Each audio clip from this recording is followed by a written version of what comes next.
Support for Consider This is provided by the University of Nebraska at Omaha College of Communication, Fine Arts, and Media.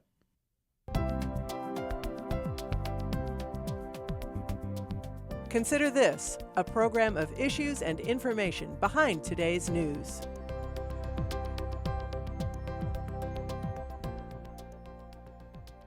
Just such a great experience. We'll just never forget it. And my children, real quality time. Yeah. A smile for Dan Stuck, lasting impressions for his family. All thanks to an Omaha-based nonprofit organization. Hi everyone, I'm Kathy Wyatt. Welcome to this week's edition of Consider This. Our topic, the Dreamweaver Foundation. Joining us to talk more about it are co-founders Ron and Jeannie Carson and Executive Director Ruth Hamlin. Thanks to all of you for being here. Welcome. Thanks for having us, Kathy. You bet. All right, Ron, before we talk about this foundation, right, I want to talk about the two of you. What's important for our viewers to know about Ron and Jeannie Carson? Well, Ron and Jeannie Carson both grew up on farms just north of Omaha, Nebraska. Jeannie Decatur, me around the Tacoma area. And we just feel so blessed in our lives that we were wanting to figure out a way that we could give back to our communities. I think we both come from small communities that were always watching out for one another and figuring out how they could help each other. And so it's in our DNA to want to continue to do that and to bring, ultimately to bring that sort of capability to our country, but we thought we'd start first right here in our own Omaha, eastern Nebraska, western Iowa community. Wow, with this very special foundation, love the name, the Dreamweaver Foundation. Tell us about that, Ron. About the name? Name, organization. Well, Dreamweaver, whatever. really, my favorite song is Dreamweaver. And if you listen to the lyrics, you'll get why we chose it, listen to them carefully. But really, Dreamweaver, Jeannie and I had decided a long time ago that we wanted to leave a lot of our wealth. You opened it with, you talked about true wealth, and we define true wealth, all that we have that money can't buy and death can't take away. And I just recently lost my mother. And as I thought about her life and my relationship with her, I realized, death does end a life, but it doesn't end a relationship. And how blessed we were to have her and how blessed she was to really have us in her life. But when we look at a lot of the older people, they don't have a lot of resources. Sometimes they don't have family like my mother had. And so Dreamweaver was really our way of saying we have some resources. We care deeply about kids and community and the elderly. But as we looked around, there was a lot more available for, say, children, which we love and we want to continue to help, but not nearly the resources for the elderly, and yet they're a very fast-growing part. They're the generation that has contributed so much to what has made our country great, yet in so many cases, I feel like they're forgotten. And so that's why we've really chosen Dreamweaver to be our primary focus. Wow, Jeannie, older adults, what do they mean to you? Because this is a pretty important thing. And to Ron's point, you could have chosen so many different audiences for this, but you went with that older adult. We did. As Ron said, we wanted to leave a legacy for our children, and we did look at both children, foundations, charities, and the elderly. 5 years ago, I lost my dad, and he meant the world to me. We were fortunate enough, blessed enough to be able to do small things to help make his life more comfortable, easier. And that's what was really important to me. I wanted to replicate the smile that he had on his face on the other elderly people's faces, those that are forgotten, the forgotten generation, so many of them. And Ruth, you're working with this population, or you were before you arrived here at the Dreamweaver Foundation.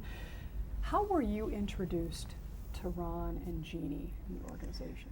Well, it was a very fortunate day for me. I was having coffee with a friend who had become a member of the newly formed Dreamweaver Foundation with the mission of providing end-of-life dreams for seniors.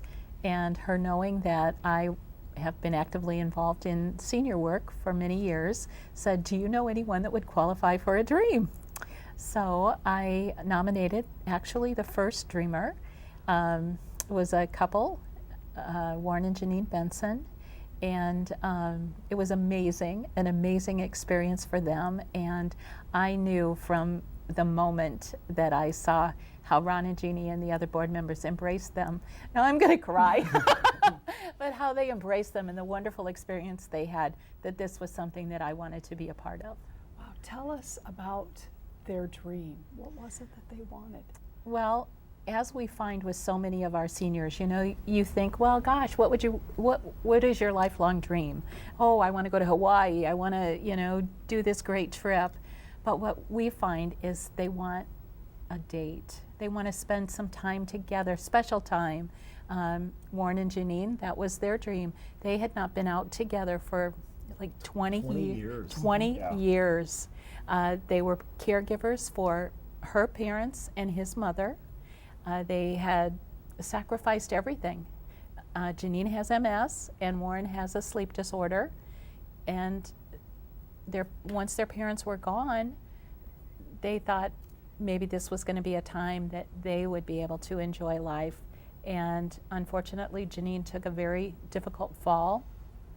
And so now they're back into the caregiving and Warren taking care of her. And but their dream was just to go out on a special date. Janine was a professional pianist in her younger years. And so Ron and Jeannie were able to secure tickets to a concert at the Holland Center where she had never been. They went out to a wonderful dinner. Well, first, of course, they had to go out and get new outfits.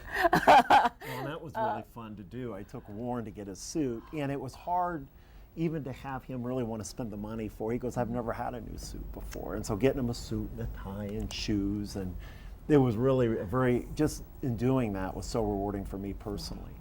And several of us took Janine out, and she probably tried on 15 formals that day. And she would come out with each one, even after she had found the one she wanted, and twirl around. And she said, I truly feel like a princess. I've never felt this way before.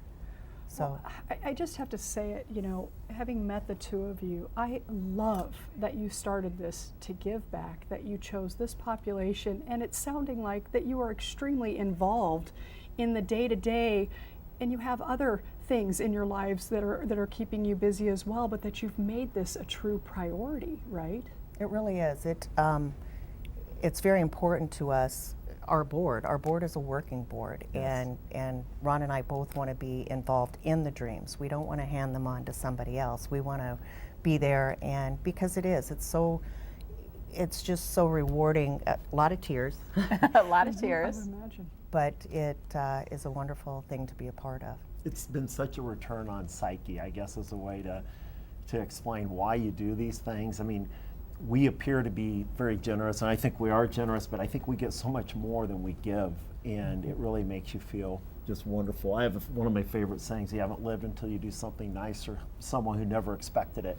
Mm-hmm. And by doing this, we get to really experience that so often with our dreamers. Well, Ruth, I think it's really important that we talk a little bit about your background, at least, because you didn't just come into this position, with no background. I mean, you really, and you mentioned it, but you're foundationally set in this, population, in their world. Tell us a little bit about what you did prior to coming on board with the Dreamweaver Foundation. Well, I was the executive director for a local nonprofit that provided volunteer respite services to caregivers so that they could take a break while they were caring for a loved one. We also had a health equipment recycling program, so if insurance said no, we don't pay for that, they could come and borrow it from our closet. So it was a huge program, very successful, still going on today.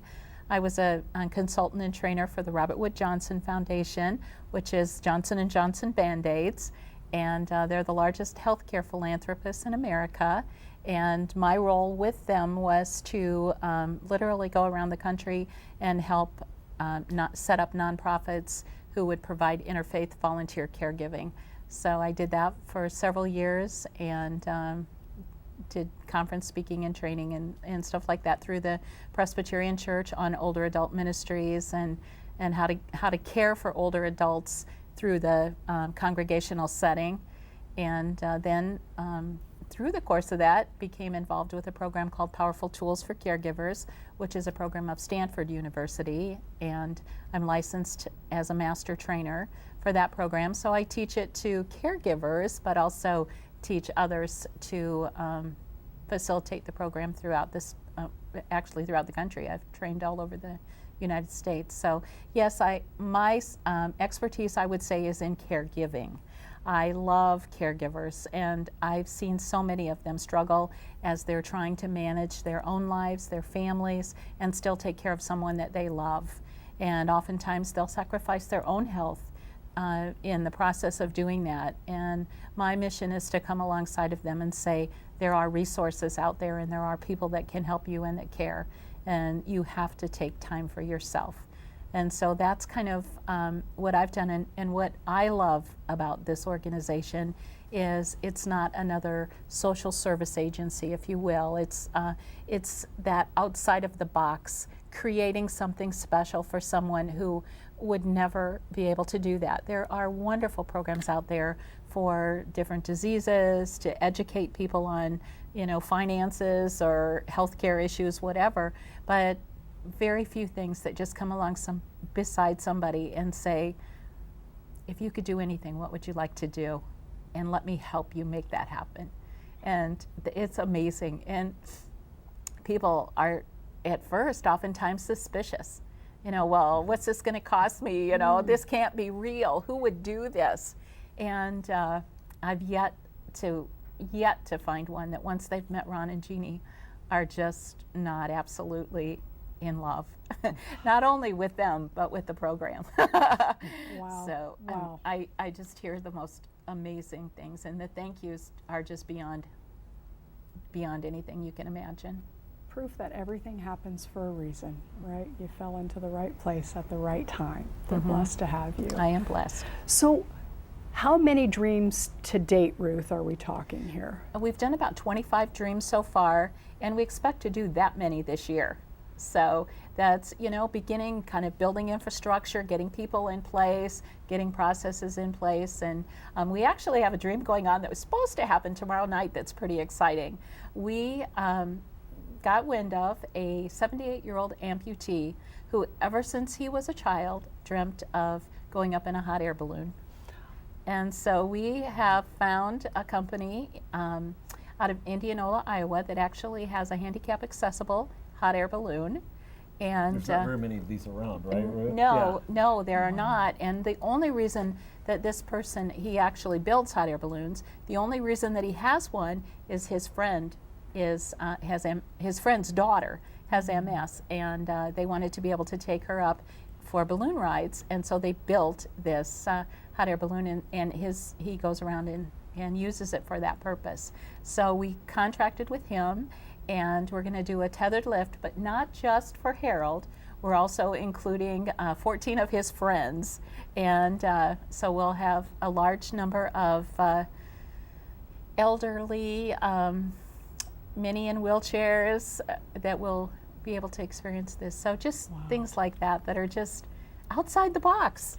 A lifelong 78-year-old dream is coming true.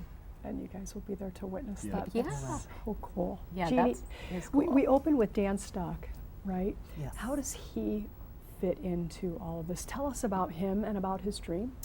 Dan and Debbie are just delightful. We had received the nomination, and our first thing that we do is call them, contact them, introduce ourselves, tell them that they've been nominated. Well, probably for the first 2 or 3 calls, Dan would say, "Oh, honey, there's someone else out there much more deserving than I am." After finally convincing him that he was very deserving, he had given all his life, and now it was time for somebody to give back to him. He said one day, I know what I want. I said, Dan, what do you want? I was so excited to hear it. And again, as Ruth said, things are so simple with these people. They want simple things. And he said, I want a family portrait. He said, we've never had a family portrait, and I want something for my kids, my wife to have after I'm gone. So what we try to do is we build a bigger dream around the smaller dream. We knew he was a Nebraska fan, so we went and got an autographed football and just different Nebraska paraphernalia and surprised him with that. We pulled up in a Hummer limo for his entire family and took them to a park and had the photographer there to take a picture. But what we try to do, we not only want to give memories to the person who is sick, we want to have the memories to last a lifetime for their family. As this was going on, I looked over at Debbie and everybody was smiling and there was a tear running down Debbie's face. And I went over to her and she said, you know, we're having such a good time, but I realized why we're here, why we are having this dream. So there's, as I said, there's tears during these dreams, but there's a lot of happiness. And then they went on and went out for dinner, and we still keep in contact with Dan and Debbie. Dan, in fact, spoke at one of our events, and he actually, we try to get them to pay it forward, maybe to help out with another dream. And Dan did that with, he went along to someone who wanted to go to a football game. Ron, so many people touched by such simple requests. I mean, and all three of you obviously are among those people who've been touched over and over again. Talk about that a little bit in terms of, we've heard about the recipient, we've heard about the families, but it's like a ripple effect, correct? It is, yeah. And as Jeannie said, the requests are so simple, yet I think, I'm going back to what Ruth said, we've done 25 dreams so far. When Jeannie and I were envisioning this, we're like, well, you know, this is going to be fairly simple to do, but we had no idea what it takes to just pull off one of these dreams. And one of the points I'd love to make is we've really gotten our infrastructure in place. We just brought on, today we had our board meeting, we brought on 5 new board members, but not just a number. As Jeannie said, we're truly a working board, but these are key people within our community that really also have a personal mission of giving back, and I think can contribute a lot. So we were really excited about what we're going to be able to do and pay it forward. I believe the paying it forward. One of the things I want to share with you, though, is that so many of our dreamers, they tend to hold on when they find out they're going to have a dream, and so many of our dreamers have passed away literally, in one case, the day after they had their dream done, sometimes 10 days to 2 weeks. And it's amazing that once they know it's going to happen, it's almost, I can go out on a high note. It's okay to pass on, and it on one hand, that is it's great to know that you've done that, but on the other, you know, knowing that they know they're so close to the end of their life. But we really take a lot of satisfaction in knowing that their last memory was a positive one.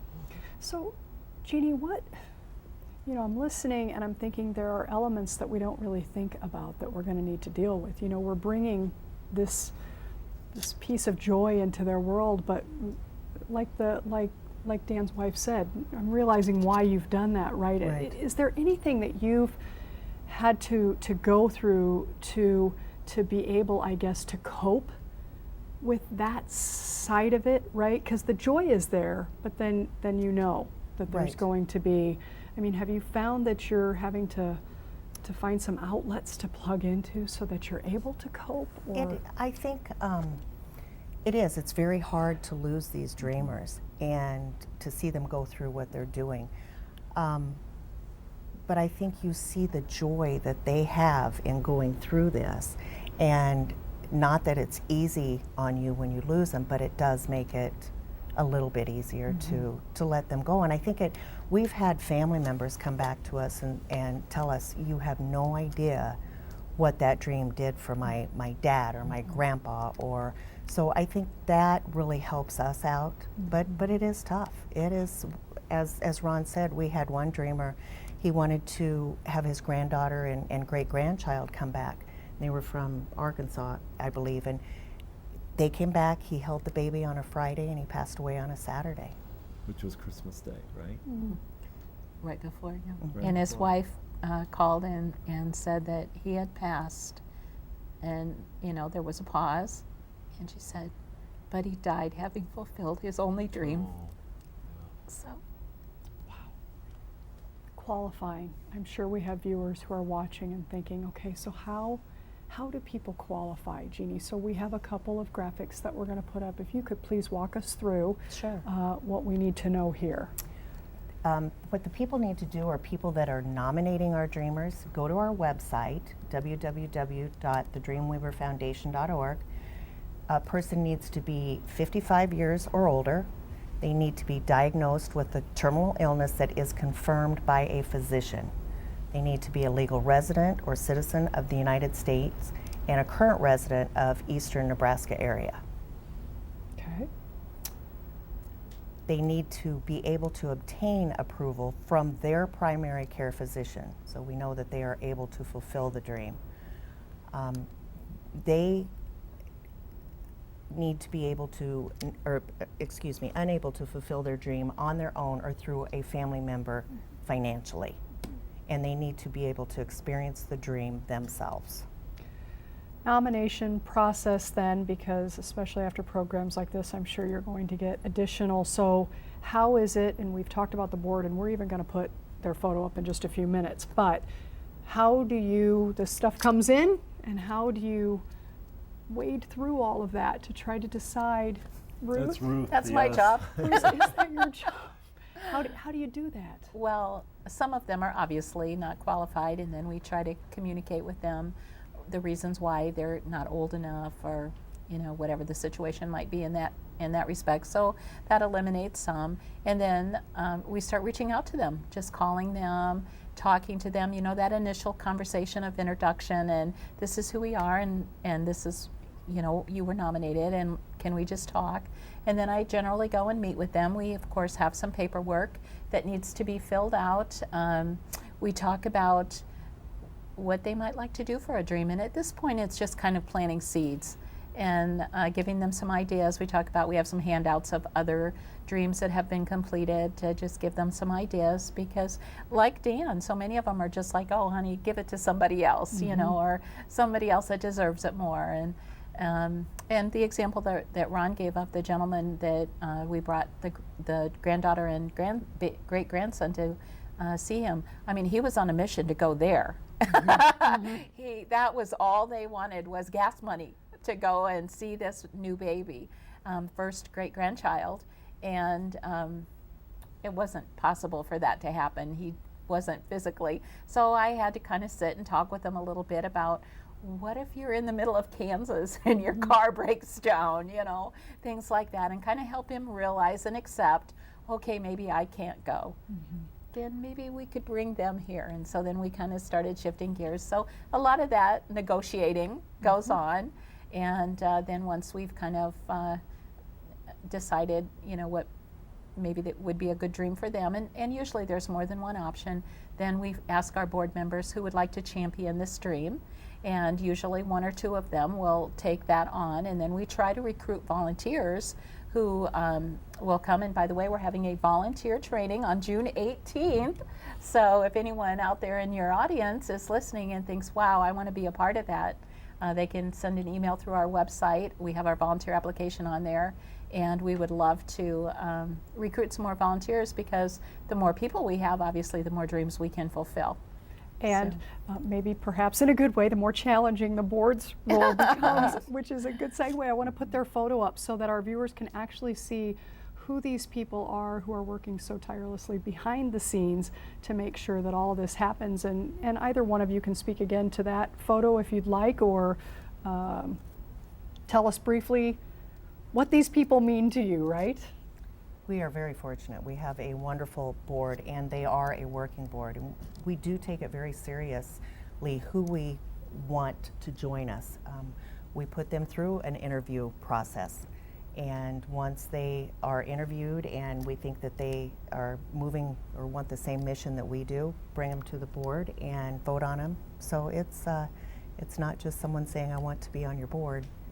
They have to want what we want. Yeah, it's not a resume builder. If you show up, you're gonna work, right? That's right.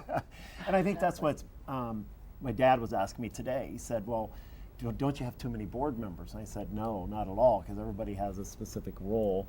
And it's, I mean, I had no idea. I have a whole new appreciation for like what Ruth does, and just all this stuff that has to happen. Because a lot of times, you know, I run a company and I get to see the end result, and I don't have maybe an appreciation for all the things that had to happen before the end result. And I'm much closer to that watching, because Jeannie and I literally started this with a handful of family members and a couple of internal stakeholders from our company, and we're like, we need help, and we need experienced help to help us grow this to where we want it to be. Very cool. In just the minutes we have remaining, this is called the Dreamweaver Foundation. So curiously, and I'll start with Ruth, what is your dream? Gosh, what would my dream be? You know, I think that I've been so blessed in my life and experienced so many things. I think my dream is to make a difference in the life of caregivers in a positive way. Okay, Jeannie? I would have to say, again, we're both blessed also, but I would have to say to leave the world a better place than when I arrived. Ron? She stole my thunder. But you know, ultimately, I'd like to see Dreamweaver be everywhere in the country. I mean, our ultimate vision is, and have enough resources behind it that can sustain itself forever, because this need to serve the underprivileged elderly is going to grow exponentially. And when I exit the earth, that would be a great thing to have left behind. Well, that's a pretty big ambition. What are you talking in terms of, because right now you're in Omaha. We are. Right? And so what is the next, where are you setting your sights short term here? Well, we just opened a chapter in San Diego, and we really start with a champion that really wants to financially get behind it. So Robert Moore, former president of a financial services company, now CEO of a company in Chicago, really loved the mission and everything we were doing. And we actually have 6 or 7 others that have raised their hands, but there was a lot to opening a chapter in another state, California being the most difficult. So we thought, well, let's get that down, and then we can look to bringing Dreamweaver to other parts of our country. Sounds like you guys are going to be getting on a plane here from time to time with the growth of all of this, and we certainly wish you the very best. We want to put up your website so that if people want to know more about the nomination or the nomination process, the criteria, or how to get in touch with Ruth to become a volunteer, all of the above, we would encourage folks to go to the Dreamweaver Foundation.org. And to me, it sounds like you're all living your dreams. Thank you on behalf of this community for everything that you're doing to enhance the lives of older adults and their families. Thank you. Thank you. Best wishes. And thank you all for watching. We'll see you next week.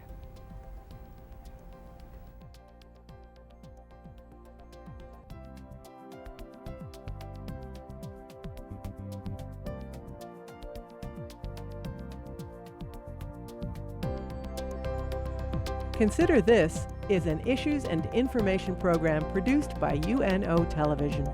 More information can be found at unotv.unomaha.edu. If you'd like to share your comments about this show, call UNO TV at 402-554-2516 during regular business hours, or email us at considerthis@tvmail.unomaha.edu.